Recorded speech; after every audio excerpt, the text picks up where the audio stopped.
দেশ রূপান্তর একটা খবর আপ করেছে, সেটা হচ্ছে জাতিসংঘের মহাসচিব পদে আলোচনায় ডক্টর ইউনূস।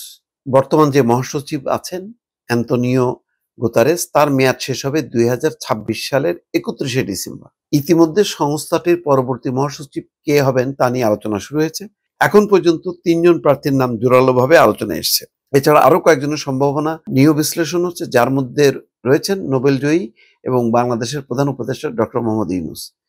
প্রধান উপদেষ্টার কার্যালয় বলছে যে এটা রটনা মাত্র। পররাষ্ট্র মন্ত্রণালয় বলছে যে এই বিষয়ে আনুষ্ঠানিক কিছু না থাকলেও শক্তিশালী প্রার্থী হিসেবে ডক্টর মোহাম্মদ ইউনূসের নাম আলোচনায় থাকার বিষয়টি নতুন নয়।